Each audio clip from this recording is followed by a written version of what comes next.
신약성경 302조 갈라디아서 1장입니다. 1절에서 5절 말씀 우리 교독합니다.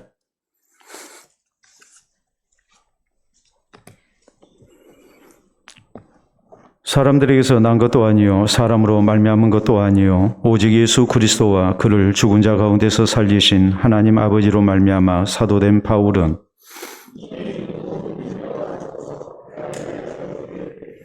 우리 하나님 아버지와 주 예수 그리스도로부터 은혜와 평강이 있기를 원하노라.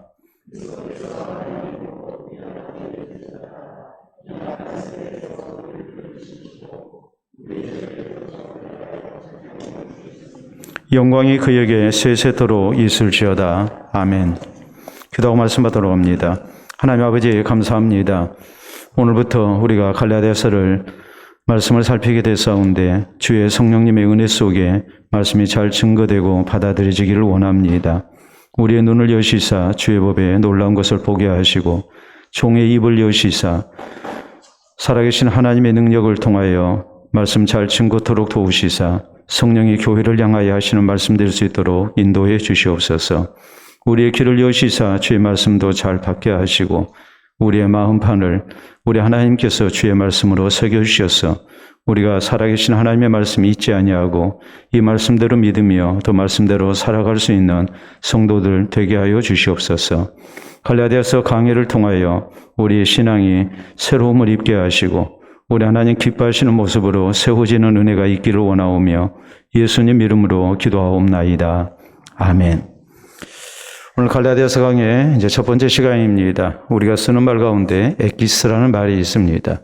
에키스는 뭘 얘기하나요? 이제 농축액 혹은 추출액을 우리가 이제 에키스라고 그러죠. 그런데 이 에키스라는 말의 이제 원래 그 용어는 영어에서 나왔거든요.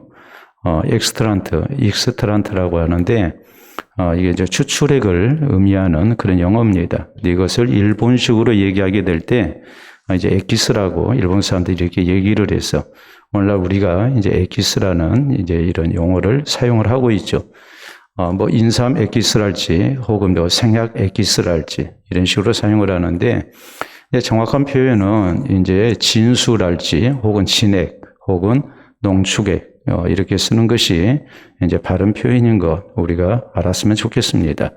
제가 이런 말씀을 드리는 이유는 에키스라는 것이 농축액이 가장 중요한 성분만을 이렇게 추출해서 압축해 가지고 이제 추출해 낸 것과 마찬가지로 우리의 신앙생활에 있어서 가장 중요한 내용을 담고 있는 성경 이것을 얘기할 때에 이제 갈라디아서를 이렇게 듭니다. 갈라디아서는 사도 바울이 갈라디아 교인들에게 보낸 서신입니다. 그 중요성을 놓고 볼 때에 갈라디아서보다도 훨씬 긴 로마서나 고린도 전후서와 맞먹을 정도로 굉장히 중요한 내용을 담고 있는 그런 성경으로 이렇게 알려져 있습니다. 그래서 갈라디아서의 별명이 있는데 그것은 다름이 아니라 짧은 로마서라고 이렇게 얘기를 합니다. 다시 말해서 로마서는 뭐냐 했을 때에 갈라디아서를 이렇게 확대한 것이다. 이렇게 얘기를 할 정도로 또 이걸 다른 말로 얘기하자면 로마서를 압축해 놓은 것, 농축시켜 놓은 것이 바로 갈라디아서다. 이렇게 얘기를 해도 전혀 틀림이 없는 것이죠. 더구나 이 갈라디아서를 자유의 서신 혹은 해방의 서신이라고 이렇게 부릅니다. 그 이유는 다름이 아니고 예수 그리스도를 우리가 구주로 믿음으로 말미암아 죄와 사망과 사탄으로부터 우리가 해방되고 자유하게 됐다는 선언을 이렇게 하고 있는 성경이 바로 이 갈라디아서이기 때문에 그렇습니다. 그래서 핀드레이라는 신학자는 이런 유명한 비유를 들어서 갈라디아서를 설명합니다.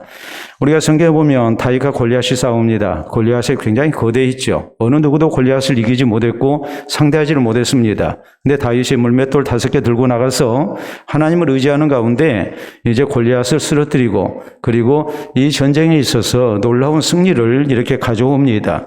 그래서 이 핀드레이라는 신학자는 말하기를 갈라디아서를 다윗이 들었던 물맷돌로 설명을 했고, 그리고 종교 개혁자들이 이 물맷돌을 가지고 거대한 로마 카톨릭 교황청을 무너뜨렸다, 이렇게 설명을 했습니다. 거인 교황을 바로 갈라디아서를 가지고 이제 이 종교 개혁자들이 쓰러뜨렸다고 이렇게 설명을 합니다. 왜냐하면 당시 로마 카톨릭은 믿음으로 의롭게 된다는 성경 진리 대신에 로마 카톨릭이 요구하는 이런 행위를 통해서 구원받는다고 가르쳐 왔기 때문입니다. 이런 거대한 교황과 그리고 로마 카톨릭을, 교황청을 다름이 아닌 이 갈라디아서를 가지고 이제 종교 개혁자들이 예수 그리스도의 복음의 진수를 전했고, 그로 인해서 우리 개혁교회가 새롭게 출발하는 계기가 됐음을 그렇게 설명을 한 것입니다. 우리가 갈라디아서의 기록 배경을 보면은 사도행전 13장 14절에서 14장 23절 말씀 사이에 사도 바울이 바나바와 함께 7차 전도여행을 떠납니다. 그래서 도착했던 것이 갈라디아 지방이었습니다. 여기에서 이제 복음을 전하고 교회를 세웠습니다. 이때가 주 47년경입니다. 우리가 갈라디아 지방이 어딜까 해서 이제 사진을 보시게 되면, 여러분 첫 번째 사진을 보시게 되면 저기가 이제 갈라디아 지방이에요. 그래서 사도 바울이 바나바와 함께 이 갈라디아 지방에 가서 이제 복음을 전했는데, 오늘날로 얘기하면 트리키에 지방이죠. 우리가 예전에 터키라고 했던 지방, 그것이 바로 갈라디아입니다. 여기에서 더베와 루스드라, 그리고 이고니온, 비시디아, 이런 것을 찾아다니면서 복음을 전했고 또 그리스도의 교회를 세웠습니다. 그리고 이제 제2차 전도 여행 때에 다시 이 갈라디아 지방에 세운 교회를 방문을 했는데, 그때가 이제 주 50년경으로 이렇게 이제 우리가 생각할 수 있습니다. 그러니까 첫 번 1차 전도 여행 때와 2차 전도 여행 때의 그 시간적 차이는 불과 2년, 3년밖에 되지 않습니다. 그런데 두 번째 방문해서 가보니까 갈라디아 교회에 거짓 교사들이 침투했습니다. 이들이 이단 사상을 가르치고 있었고, 그래서 성도들을 미혹하고 있는 겁니다. 그러므로 사도 바울은 안 되겠다 생각하고 이제 자신을 파송했던 안디옥 교회로 돌아와서 갈라디아서를 써보낸 걸로 이렇게 전해집니다. 자, 그러면 갈라디아서를 왜 이렇게 써서 보내게 됐을까? 거기에는 아주 중요한 기록 목적이 세 가지가 있습니다. 먼저 사도 바울이 자신의 사도권을 변호하기 위해서 1장과 2장에 여기에 대한 강력한 그런 이제 내용을 이렇게 교회를 향해 말씀합니다. 왜냐하면 거짓 교사들이 사도 바울을 이렇게 거짓된 사도라고 매도를 했기 때문입니다. 바울은 예수님이 직접 부르신 제자가 아니고 이제 나중에 예수님을 믿은 사람이기 때문에 그는 사도라고 부르는 것이 옳지 않다, 그의 가르침은 절대 옳은 것이 아니다, 이러면서 사도 바울을 거짓 사도로 이렇게 매도를 해버린 거예요. 그리고 자기들이 옳다고 얘기한 거예요. 그렇기 때문에 사도 바울은 자신이 어떻게 해서 예수 그리스도를 만나고 예수님의 사도로서 부르심을 받게 됐는가, 이것을 증거하면서 자신을 강력하게 변호합니다. 이 자신의 사도성을, 사도직을 변호하기 위해서 이제 갈라디아서를 먼저 쓰고 있는 거예요. 그리고 이제 두 번째로 3장과 4장에 보면은 교리적 목적으로 이 갈라디아서를 쓰고 있어요. 거짓 교사들이 예수 그리스도의 복음이 아닌 것을 진짜인 것처럼 가르쳤습니다. 저희가 주장했던 것은 우리가 예수님을 믿어서 구원 얻지만 이것만으로는 부족하고 이제 구약에 하나님이 요구하신 할례도 받아야 하고 또 우리가 율법도 지켜야 한다, 그래야 우리가 구원을 얻는다, 이렇게 주장을 했단 말이에요. 그렇기 때문에 사도 바울은 만약 그렇다면은 예수 그리스도의 십자가의 사역이 우리를 온전히 구원하지 못한다는 그런 결론이 된 게 아니겠느냐. 예수 그리스도의 십자가의 사역이 우리를 구원하지 못하는 부족한 것이 되고 마는데, 이건 절대 그것이 아니다. 하나님은 오직 예수 그리스도의 십자가의 은혜를 통해서 우리의 모든 죄가 용서받고 하나님의 자녀로 부르심을 얻게 하셨다, 이것으로 충분하다. 뭐 할례를 받는다 할지 율법을 지켜야 구원 얻는다는 이런 율법 행위적인 구원을 주장하는 것은 절대로 옳은 것이 아니다. 이것은 크게 잘못된 이단적 사상이다. 이렇게 강력하게 강조하는 것이 이게 이제 3장과 4장에 있는 이 갈라디아서를 기록하고 있는 중요한 목적입니다. 그리고 이제 5장과 6장에 이르러서 바울은 세 번째 중요한 목적을 밝힙니다. 그것은 뭐냐면 우리 그리스도인이 구원받은 사람으로서 윤리적인 그런 생활이 뒤따라야 한다. 이 윤리적 목적 가운데서 이제 갈라디아서를 기록을 합니다. 우리가 분명히 예수 그리스도를 구주로 믿음으로 우리는 율법에서 해방됐지만 자유함을 얻은 성도는 율법주의자가 돼서는 안 된다. 그렇지만은 그렇다고 해서 우리가 도덕과 윤리를 무시하고 사는 그런 사람이 돼서는 안 된다. 우리가 모든 죄를 용서받기 때문에 우리가 예수님을 구주로 믿은 사람으로서 내 마음대로 살아도 되는 것이 아니라 우리가 율법으로부터 자유함을 얻었다 할지라도 변함없이 율법은 우리 성도가 구원받은 자로서 어떻게 살아야 할 것인가를 제시하고 있기 때문에 우리는 이 도덕적이고 윤리적인 그런 생활을 하는 그리스도인이 되어야 된다. 그래야만이 우리가 구원받은 성도로서 하나님의 말씀대로 사는 그런 모습을 갖게 되는 것이다 라고 강조합니다. 다시 말해서 믿음과 행위가 같이 있어야 하고 우리의 신앙과 생활이 어우러진 그런 이 신앙생활을 우리가 해야 이것이 구원받은 성도의 마땅한 모습인 것이다 라고 강조를 합니다. 그렇기 때문에 자신의 사도직을 변호하기 위해서 혹은 예수 그리스도의 구주되심을 증거하기 위한 교리적 목적으로 또 우리가 하나님의 말씀을 따라서 살아야 할 구원받은 성도의 마땅한 모습을 강조하기 위한 이런 윤리적 목적 속에서 갈라디아서가 이렇게 기록이 됐음을 우리가 잊지 말아야 합니다. 자, 그래서 오늘 성경 말씀은 1절에서 5절 사이에 이제 사도 바울이 자신의 사도직에 대한 내용을 이렇게 전하면서 이제 예수 그리스도의 복음이 과연 무엇인가 이것을 간략하게 설명하고 있는 그런 내용입니다. 자, 먼저 바울은 자신의 사도직에 대한 그 권위에 대해서 이렇게 말씀을 하죠. 자, 1절에 보면은 사람들에게서 난 것도 아니요 사람으로 말미암은 것도 아니요 오직 예수 그리스도와 그를 죽은 자 가운데서 살리신 하나님 아버지로 말미암아 사도된 바울은이라고 말합니다. 자, 사도라는 말을 우리가 먼저 생각해야 되는데 사도라는 말은 어떤 의미냐면은 아포스톨로스라는 말이에요. 이 말은 보내심을 받은 자라는 말이에요. 자, 내가 보내심을 받았다면 누구로부터 보내심을 받았겠습니까? 누군가가 나를 파송했겠죠. 누군가가 나를 선택하고 누군가가 그분의 목적을 위해서 나를 파송을 했단 말이에요. 이게 지금 사도라는 말이거든요. 그러니까 바울은 나를 택하시고 나를 파송하신 분은 하나님 아버지다라고 이렇게 먼저 강조를 하고 있는 거예요. 사람으로부터 난 것이 아니다. 사람으로부터 말미암은 것도 아니다. 오직 예수 그리스도와 그를 죽은 자 가운데서 살리신 하나님 아버지로 말미암아 내가 사도가 됐다라고 이렇게 말씀을 합니다. 우리가 사도행전 9장 15절에 보면 사도 바울이 이렇게 이제 사도로 부르심을 받은 그런 대목이 나오죠. 바울이 하나님 앞에 이렇게 그리스도를 통해서 그가 부르심을 받습니다. 부르심을 받는데 바울은 부활하신 예수님을 만나고 사도로 부르심을 받았어요. 우리 하나님께서 부활하신 예수님을 통해서 바울을 만나주시고 그리고 하늘에서 이렇게 말씀을 하셨습니다. 이방인에게 예수 그리스도의 복음을 전하기 위해서 택한 나의 그릇이다 그랬어요. 하나님이 선택을 하셨어요. 하나님이 나를 구원의 백성으로 부르시고 나를 세상 가운데 파송을 하셨단 말이에요. 그렇기 때문에 우리가 이 말씀을 통해서 이제 분명하게 고백해야 할 중요한 두 가지 사실이 있어요. 그 뭐냐면 우리가 어떻게 해서 구원을 얻게 됐는가? 우리를 부르신 분이 누군가? 나를 세우신 분이 누군가? 이것을 우리가 분명히 알고 있어야 해요. 우리는 사도들만 하나님께서 부르시고 세우셨다고 생각해서는 안 됩니다. 우리가 구약 성경에 보면 모세가 이렇게 하나님의 부르심을 받습니다. 그리고 이제 백성들을 향해서 나아갑니다. 또 바로를 향해서 나아갑니다.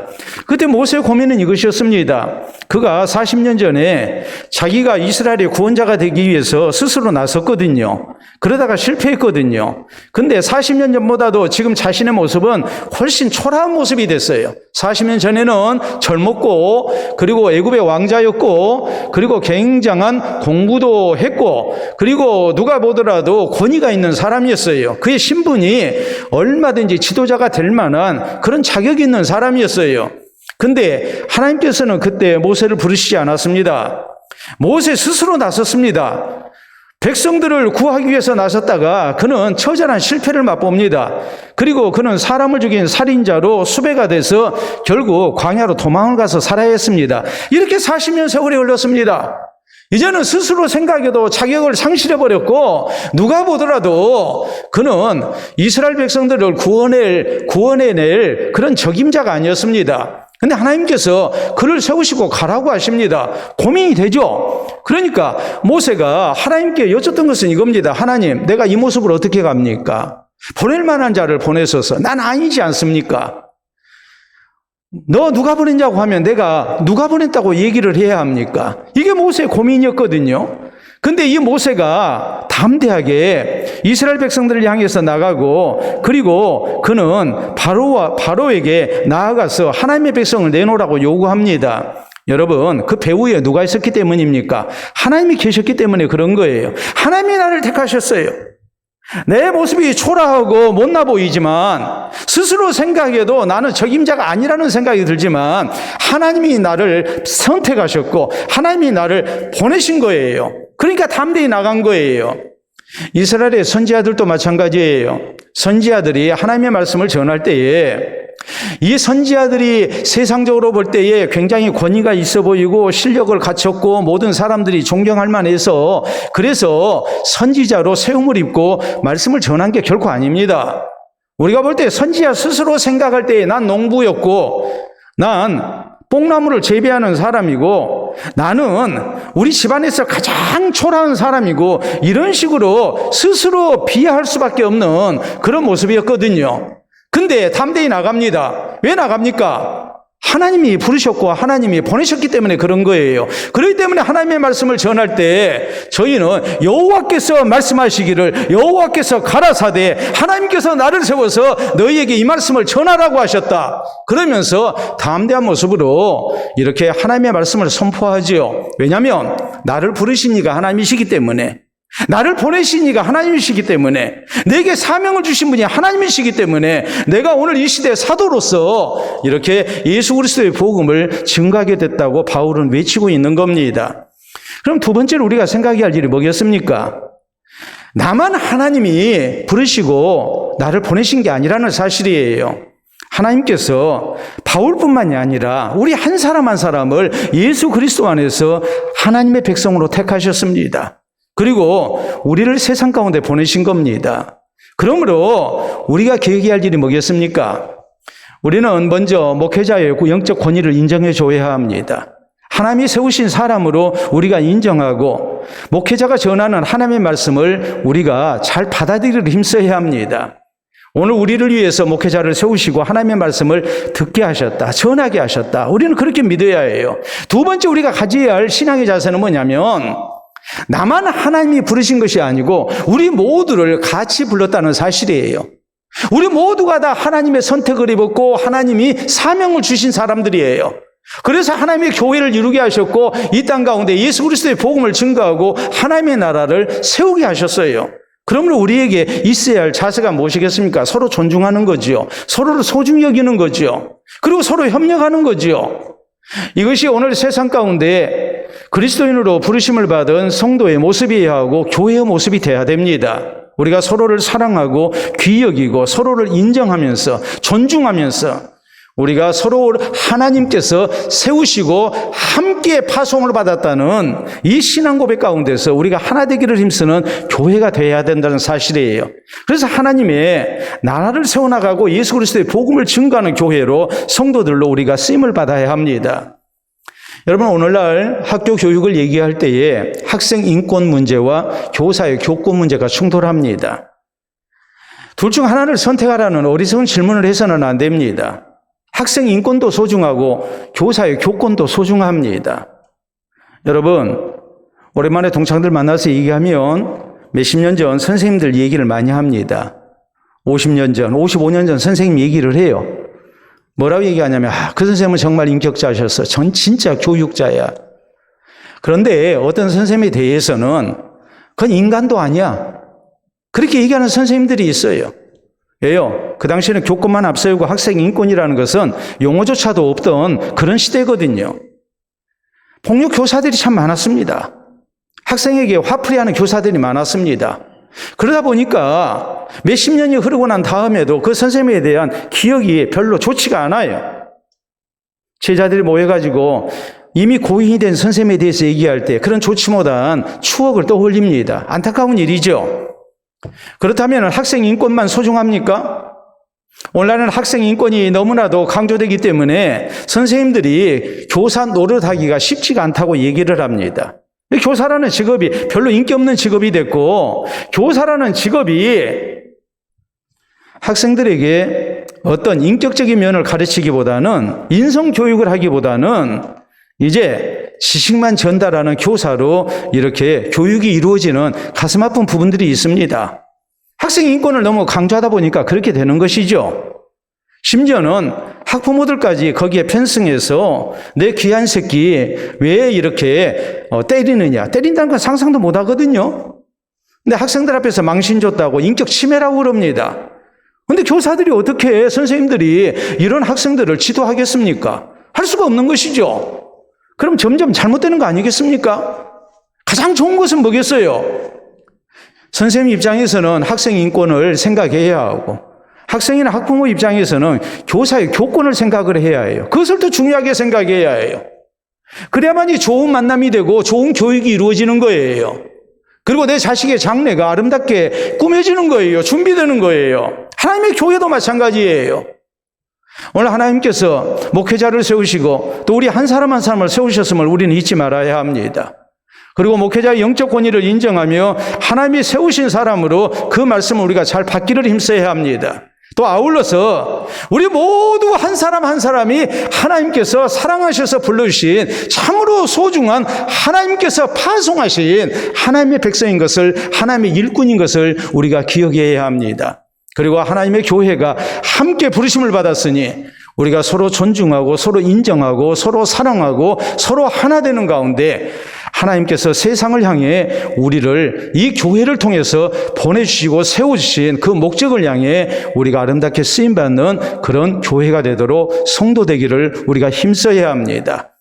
오늘 사도 바울이 왜 자신의 사도성을 먼저 강조하고 있는가? 이것을 우리가 생각하면서 우리 성도들이 바로 하나님 앞에 우리 모두가 선택을 입고 부르심을 받은 또 보내심을 받은 사도인 것을 기억하면서 이 아름다운 이런 신앙 고백과 더불어서 우리가 함께 하나님의 교회를 아름답게 세워나가고 또 주님 앞에 귀하게 쓰임받는 교회 또 우리 성도들 될 수 있기를 바랍니다. 다음 두 번째로 바울은 이제 교회를 향해서 인사말을 합니다. 자, 2절과 3절에 있는 말씀이죠.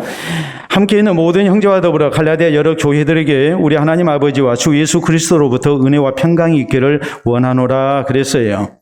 자, 여기 은혜와 평강이 나오는데 은혜라는 말은 헬라식 인사말입니다. 그리고 평강은 히브리식 인사말, 우리가 잘 아는 샬롬입니다.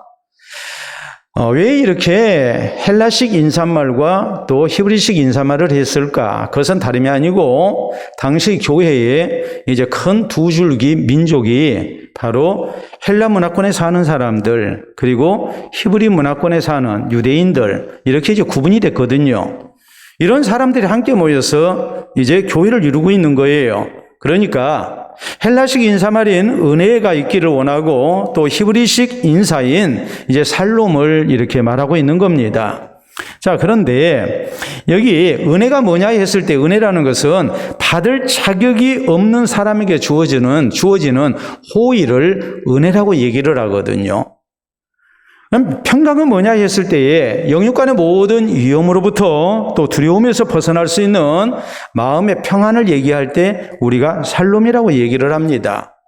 그렇기 때문에 은혜와 평강은 결국 무엇을 말하는가 했을 때에 우리가 절대로 하나님 앞에 하나님의 호의 가운데 구원을 얻을 만한 자격이 없는 사람인데 하나님께서 우리에게 호의를 베풀어 주셔서 예수님을 통해서 우리가 구원 얻도록 해주셨어요. 이게 하나님의 은혜예요. 이 은혜에 의해서 우리가 구원을 받은 거예요.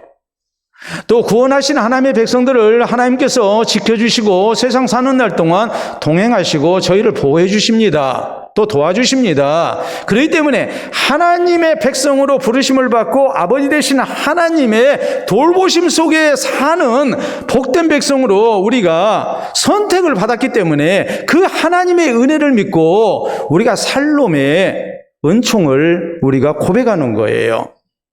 나라는 사람은 세상 가운데서 구원받을 만한 자격도 없고 남들보다 뛰어나지도 못하고 나 자신조차도 제대로 지키지 못하는 연약한 존재인데 하나님께서 예수 그리스도의 십자가의 사역을 통해서 은혜를 베푸셔서 나를 구원의 백성으로 하나님의 자녀로 불러주셨습니다. 불러주셨을 뿐만이 아니라 주의 백성과 하나님께서 세상 끝날까지 같이 하시는 거예요.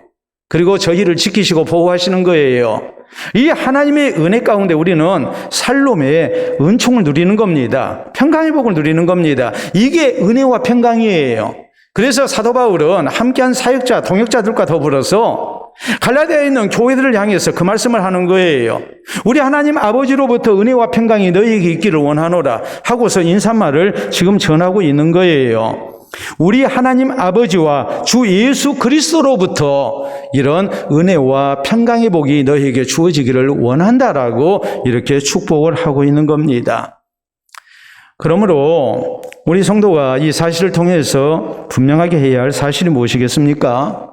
우리는 예수 그리스도를 진실되게 나의 구주로 믿는 가운데 구원받은 하나님의 자녀와 함께 하시고 지키시고 도와주시는 하나님을 신뢰하면서 살아야 한다는 사실이에요. 그럴 때 우리가 늘 하나님의 은혜 속에서 또 하나님이 주시는 평강 속에서 사는 복된 하나님의 자녀들이 될 수 있는 거예요. 하나님께서 우리를 구원하시고 우리를 내버려 두신 하나님이 아니십니다.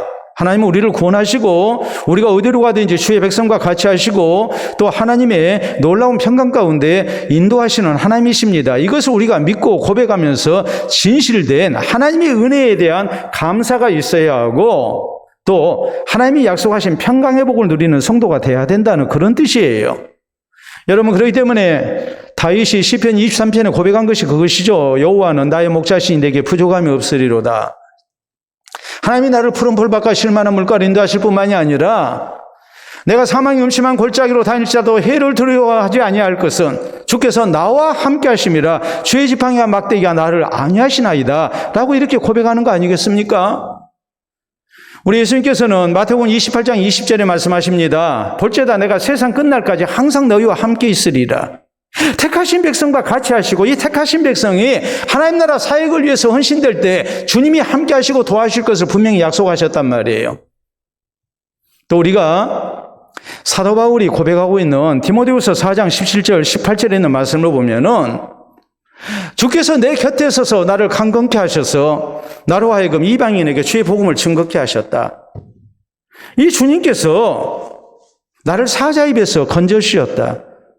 이 주님의 은혜가 이제도 나를 악한 일에서 구원하실 것이고 나를 천국 갈 때까지 인도하실 것이다.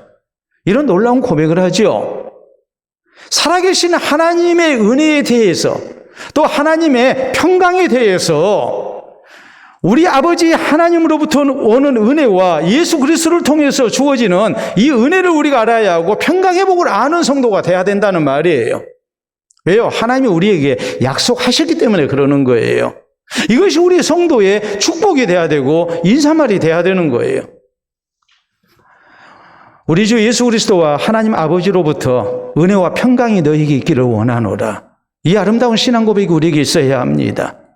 자, 책 한 권 소개하도록 합니다. 여러분, 사진을 보시게 되면 하나님을 누리는 기쁨이라는 제목의 책이 있습니다. 스티브 브라운 목사님이 쓰고 계신 책인데 여기에 자신의 경험이 나와요.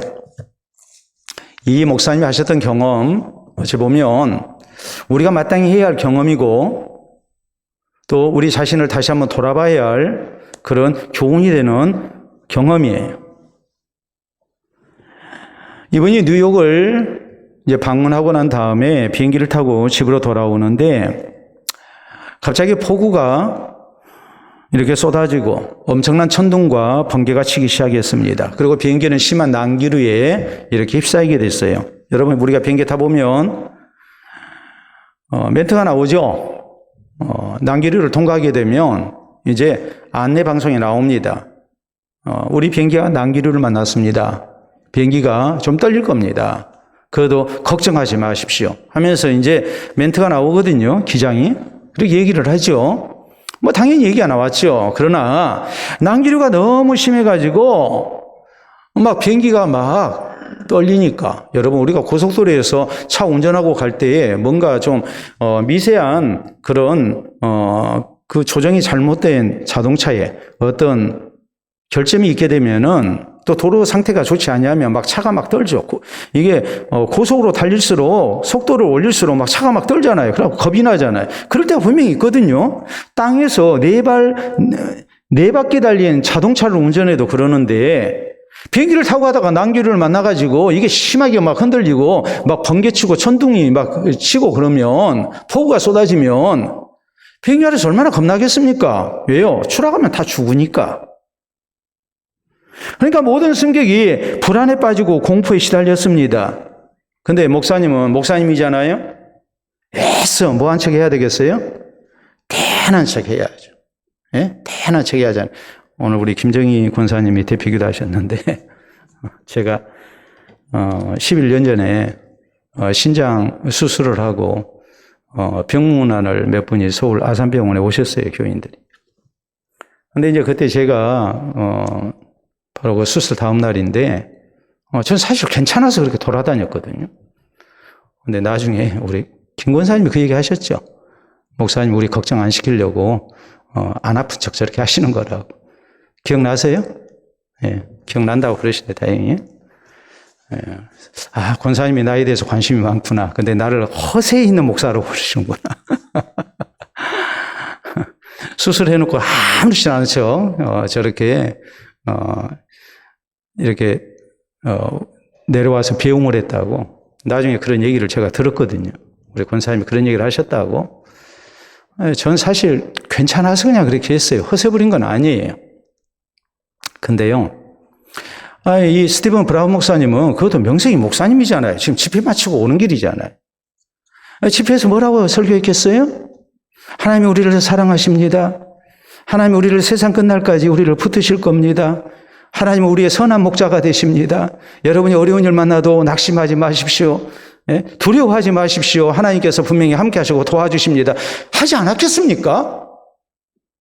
조금 전에 그렇게 설교하고 비행기를 타신 목사님이 난기류 만나가지고 비행기가 막 덜컹덜컹 거리고 막 하니까 사람들이 여기저기서 그냥 비명소리가 나고 하니까 얼마나 당황스럽겠어요. 근데 목사인지라 물론 남들이 다 아는 건 아니지만은 그래도 자기 양심이 있고 체면이 있잖아요. 그러니까 애써 태연한 척 하고 있었어요. 속으로는 불안하지요. 비행기에 탄 사람 수백 명이 다 공포에 질려있는 이 상황 속에서 유독 한 사람만 아무렇지도 않게 깔깔대고 웃으면서 뛰어다니는 거예요. 누구였을까요? 한 어린아이였습니다. 이 어린아이는 엄마 품에서 웃고 장난치면서 난기류로 비행기가 심하게 흔들릴 때 더 재밌다고 크게 웃는 거예요. 그러다가 나중에는 엄마 품속에서 아주 편안하게 잠이 들었습니다. 목사님이 이 모습을 보고 크게 깨닫습니다. 저 아이는 엄마를 믿고 이 난기류 속에서 죽을 것 같은 공포가 휩싸인 이 비행기 속에서 저렇게 아무렇지도 않게 평안을 누리고 있는데 나는 살아계신 하나님의 부르심을 받은, 보내심을 받은 사역자로서 이게 뭐 하는 짓인가? 기장이 얘기하기를 걱정하지 말라고. 조금만 지나면 비행기가 안정될 것이라고. 난기를 통과하면 괜찮다고 얘기를 했음에도 불구하고 마음속에서는 계속 불안하고 두려워한 거예요. 그게 깨달았어요. 회개했어요. 하나님께서 분명히 예수 그리스도 안에서 나를 구원하시고 세상 끝날까지 나와 함께 하시는 분이신데 나는 과연 예수 그리스도를 신뢰한 사람이었는가? 난 하나님을 신뢰하고 있었는가? 나를 구원하시는 하나님의 은혜에 대해서 감사하며 나를 보호하시고 지키시는 하나님의 은총을 믿고 어떤 상황에서든지 내가 평안을 누려야 되는데 하나님 잘못했습니다 하고 회개합니다. 그 경험을 쓰고 있는 거예요. 우리 성도에게 있어서 진정한 은혜와 평강이 누구로부터 오겠습니까? 내가 담대해서 우리가 평강의 복을 누릴 수 있습니까? 남들보다 더 강심장이어서 우리가 평강의 복을 누립니까? 내가 돈이 많으면 평강의 복이 있을 것 같습니까? 내가 건강하면 평강의 복을 누릴 것 같습니까? 내가 인맥이 튼튼하면 평강의 복을 누릴 것 같습니까? 절대 아닙니다. 우리 성도는 분명히 믿어야 할 것이 평강은 우리 주 예수 그리스도와 하나님 아버지께로부터 온다는 것을 믿어야 합니다. 그리스도 안에서 나를 구원하신 은혜를 베푸신 하나님께서 세상 끝날까지 나와 같이 하신 가운데 나를 지키시고 때를 따라 도와주신다는 이 확신을 가지고 우리가 평강의 복을 누리는 성도가 되어야 됩니다. 우리 성도가 가는 길에 어려움이 없다는 얘기가 아닙니다. 우리가 많은 어려움을 겪을 수 있습니다. 그렇지만 어려움만 있는 것이 아니라 나를 구원하시는 하나님께서 같이 하고 계심을 우리는 잊지 말아야 합니다. 그리고 다윗처럼 내가 사망의 음침한 골짜기로 다닐지라도 나는 해를 두려워하지 않겠습니다. 주께서 나를 지키시고 보호하실 것을 나는 믿습니다. 이 신앙 고백 가운데 하나님이 주시는 은혜와 평강의 복을 누리는 우리 모두가 될 수 있기를 바랍니다. 세 번째로 바울은 예수 그리스도의 복음에 대해서 증거합니다. 자, 갈라디아서를 쓰고 있는 아주 중요한 목적이죠. 4절, 5절 우리 같이 읽어보도록 합니다. 그리스도께서 하나님 곧 우리 아버지의 뜻을 따라 이 악한 세대에서 우리를 건지시려고 우리 죄를 대속하기 위하여 자기 몸을 주셨으니 영광이 그에게 세세토록 있을지어다. 아멘. 예수 그리스도께서 하나님의 뜻을 따라 우리 죄를 대속하시고자 십자가의 죽음을 맛보셨고 그렇기 때문에 이 주님께 영광을 돌려드린다고 고백합니다. 이 말씀 의미가 뭐겠습니까? 예수 그리스도를 구주로 믿어서 하나님의 은혜 가운데 구원 얻은 성도, 우리가 무엇을 믿어야 할 것이며 우리가 구원 얻은 성도로서 어떻게 살아야 할 것인가를 말씀하고 있는 거예요. 바울은 갈라디아 교회 성도들을 향해서 말씀합니다. 우리는 누구냐 했을 때에 예수 그리스도의 십자가의 대속의 죽음을 통해서 구원 얻은 하나님의 자녀들이다. 우리 성도의 구원이라는 것은 오직 예수 그리스도의 대속의 죽음, 하나님의 은혜에 의해서 우리가 구원 얻게 된 것이다라는 사실을 강조하면서 이런 은혜를 우리가 얻었기 때문에, 이런 구원을 받았기 때문에 이제는 우리가 어떻게 살아야 되느냐, 하나님께 영광 돌려드리는 삶을 살아야 한다고 강조하고 있는 겁니다. 오늘 지금 그 말씀을 지금 하고 있는 거예요. 죄인된 나를 위해서 하나님께서 그리스도를 그 몸을 십자가에 내어주셨다. 그래서 우리가 은혜로 구원을 받았다. 이 하나님 앞에 우리가 영광을 세세뭉토록 돌려드려야 한다. 이렇게 말씀을 해서 우리의 신앙생활이 어떤 모습으로 이루어져야 하는가를 강조합니다. 우리 예수님께서는 모이던 백성들에게 분명히 말씀하셨습니다. 너희가 무엇을 버리고 광야로 나갔더냐? 너희는 나를 누구라 하느냐? 우리의 신앙생활에 가장 중요한 것은 예수님에 대한 신앙 고백입니다. 주는 그리스도시요 살아계신 하나님의 아들이십니다. 내가 오늘 무엇 때문에 하나님의 교회에 나와오는가? 그것이 분명해야 해요. 나는 예수 그리스도가 하나님께서 나를 위해서 십자가의 대속점으로 내어주신 구주이신 것을 믿습니다. 그 은혜로 내가 구원받았음을 나는 믿습니다. 그리고 나를 구원하신 하나님을 향해서 고린도전서 10장 31절에 있는 말씀대로 먹든지 마시든지 무슨 일을 하든지 하나님 영광을 위해서 살겠습니다.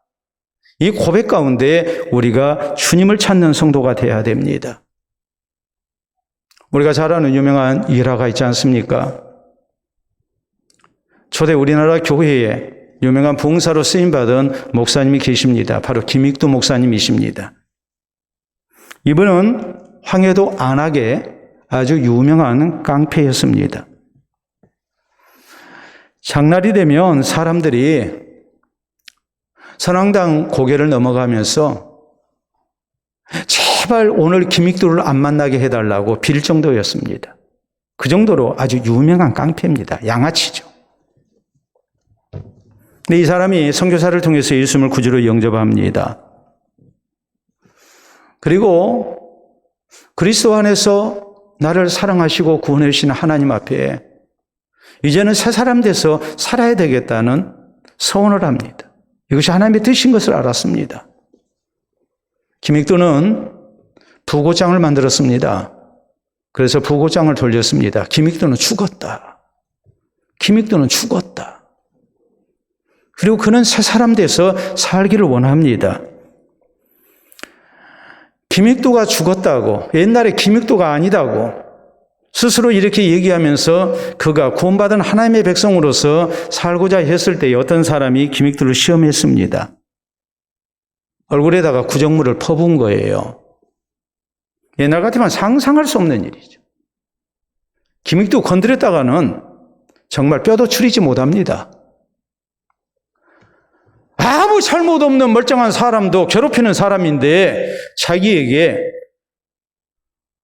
말 한마디에서 모욕을 준 것도 아니고 구정물을 얼굴에다 끼얹었으니 이게 상상이나 할 수 있는 일입니까? 이런 상황이 됐을 때 김익도는 이렇게 얘기했습니다. 예수님은 내가 믿고 복은 당신이 받았다. 내가 죽어서 당신이 산 것이다 라고 했습니다.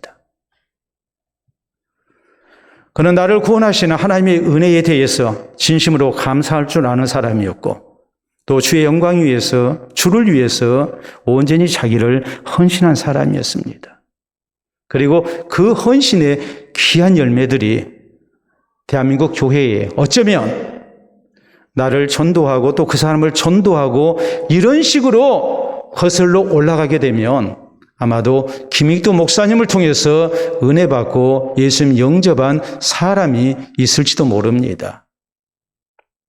여러분, 우리 성도가 어떤 모습으로 살아야 합니까? 우리의 신앙생활에 어떤 모습이 되어야 됩니까? 진실되게 예수님을 나의 구주로 믿어야 합니다. 그리고 새 사람 돼서 우리가 남은 삶 하나님께 영광을 돌려드리며 사는 성도가 되어야 됩니다. 이것이 하나님의 은혜 가운데 구원받은 교회의 모습이 되어야 되고 오늘 우리의 모습이 되어야 되고 나의 모습이 되어야 된다는 것을 잊지 마시기를 바랍니다. 우리가 아는 사자성어 가운데 이런 말이 있습니다. 보도록 합니다. 호시우행, 범호자고 볼시자죠. 그리고 소우자고 걸을 행자입니다. 무슨 뜻인지 아시겠죠? 호랑이처럼 보고 소처럼 걸어라.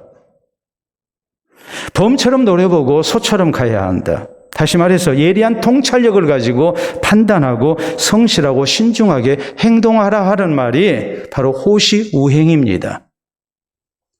우리 성도에게도 신앙적인 호시우행이 있어야 합니다. 특히 이단의 미혹이 많고 또 혼란한 세상살이 속에서 우리 성도는 더더욱 호시우행을 해야 합니다. 나의 나됨을 알아야 합니다.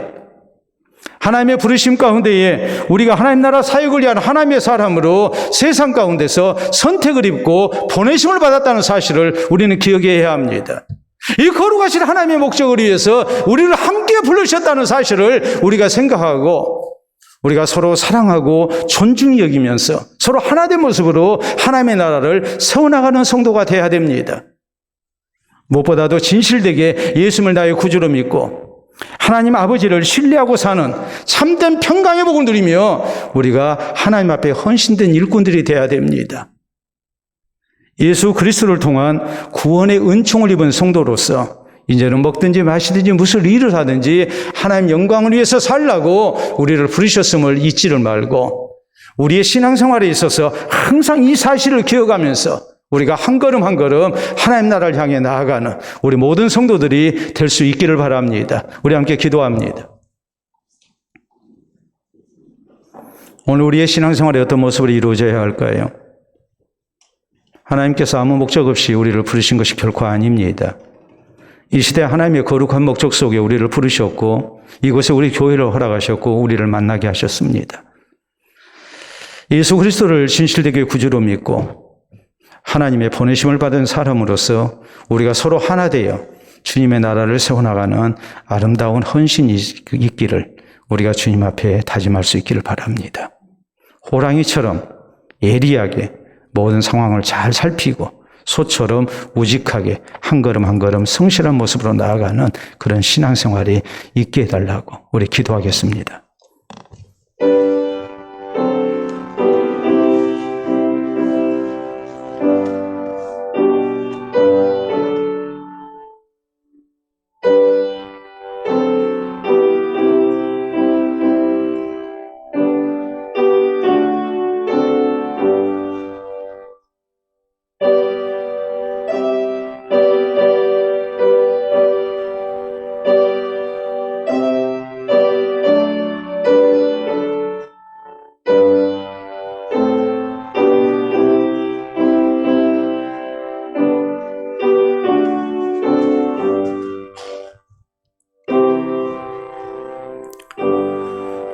우리의 구주가 되시고 우리 아버지가 되신 하나님의 크신 은총, 우리에게 허락해 주신 아버지시여 주님의 은총에 진심으로 감사를 드립니다. 우리 주 예수 그리스도를 구주로 믿어 구원 얻는 하나님의 복된 백성으로 우리 부르심을 얻게 하시고 또 우리를 함께 한 교회 가운데 불러주시어 주님의 나라 사역을 위하여 귀하게 쓰임받도록 하신 아버지께 감사를 드립니다. 이제 우리가 서로 사랑하며 하나 된 가운데 우리를 세상 가운데 파송하신 주님의 뜻을 이루기를 원합니다. 진실된 모습으로 예수님 구주로 믿고 살아계신 하나님 아버지의 보호하심을 우리가 확신하는 가운데 평강의 복을 누릴 수 있도록 하시고 주님의 나라 거룩한 사역에 우리가 기쁜 마음으로 헌신될 수 있도록 역사하여 주시옵소서. 주의 영광을 위한 우리의 삶이 되게 하시고 하나님 은혜에 보답하는 우리의 삶이 되게 하시고 거룩하신 하나님의 나를 향하신 목적을 위해 우리가 기꺼이 즐거움으로 헌신되는 우리의 모습이 되게 해 주시옵소서. 또 우리 교회가 우리 주님을 기쁘시게 하는 교회가 되게 하시고 하나님의 영광을 드러내는 교회 될 수 있도록 도와주시옵소서.